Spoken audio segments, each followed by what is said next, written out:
Şuň 27-nji ýylynda Türkmenistanyň Magtymguly Pragynyň Sygyryet güni ilkinji gezek medeniýet we sunugy diýişgärleriniň günü bilen bilelikdi. Prezident Berdimuhammedowyň doglan günü bilen jemlenýän bir hepdelik meden çäreleriň çägine bellenilýär. Mundan öňe Magtymguly Pragynyň Sygyryet günleri may aýyna bellenerdi we bu geçen asyryň 70-nji ýyllaryndan bäri gelýän däpdi. Eýsem bu ütgeşiklük näme aňladýar? Biz bu sora bilen Aşgabatly ýazgy Amanmurat Bugay öýlendik. Olar bilen ýogsan bir bellemel zat bir şeýdilip 40 ýyldan sonra Magtymgulynyň Sygyryet gününiň tenesiniň gününiň ütgedilmegi adamlaryň aňyny kezikdirdi. Bu bir Magtymguly sarpa goýan adamlaryň ýitren zady juda köp bolýar. Şolardan indi hasatdan bir ditmen hata edýänim. Öňkü ýyllarda Türkmenistanlylardan ortasy 50 adam Magtymgulynyň Sygyryet günleri geçýän nurunny Eýrana akta goýup beýik şahyryň hem de şahyryň akyllar hakasynyň mazaryna ziyaret edip gaýdýardylar. Ine şu ýagdaý bolmady. Bärdol gün ütgedilen edileni bilen ýurtdaşyna kowmdaşlarymyz, kanunberlerimiz Magtymgulynyň Sygyryet bayramy edilip öňkü ýyllardaky ýaly may bayramyna bellediler. Gezek ýyllaram şeýle boljakdygyny olar aýdýarlar. Ýogsa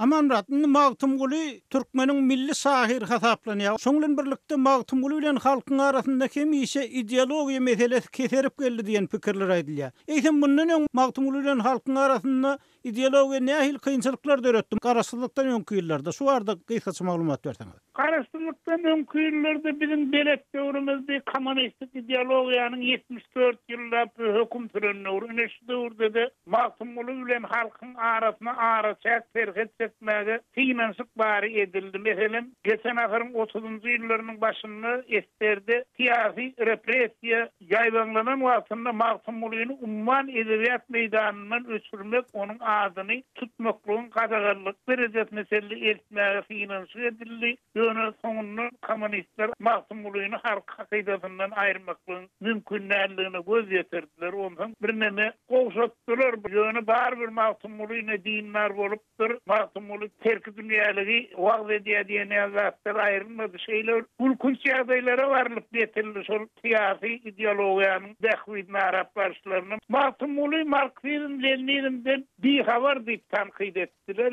Şu närak bir gülkünç derejelere baryp ýetdiler. Magtymguly fiýlet diýerler ýöne. Magtymgulyň dine ideologiýanyň dähwidi üçin ulanýarlar. Hakyky Magtymgulyny bilen halka golaýlatmakdan juda başga alçda durýarlar. Ýogsa Amanmurat, şu hakyky Magtymgulyny halka golaýlatmak üçin şuň kundan gysgaça aýtsaňyz näme edilmeli siziň pikirinizçe? Olar bilen Magtymgulynyň şuny çelle akademik neşri ýok. Magtymgulynyň şu tanqid akademik neşrini çap etmek sonra Magtymgulyň adyna berilýän goşgular çyn ýalanmy şular belli boljak. Galbersede halkyň dil baýlygy täzeden bir baýlaşjak şu Magtymgulynyň akademik tanqidi tartışyldy. Ondaşyndan Başyl primere taýýarlady ol Eýrandan 3 tomluk Magtymgulynyň diliniň düşünürçlüği, sözlüğüne onu Türkmen halkyna elýeter etmeli. Öňem taýin zatlar men aýdýarlarym şolardyň öňüne amal etmeli. Galbersede Magtymguly hakkında çyllyky kinofilmleri, ýene gaýrylary döretmäge de wagt geldi. Löwhüm bolmasa şu düşünekde Magtymgulyň men gaty howsalar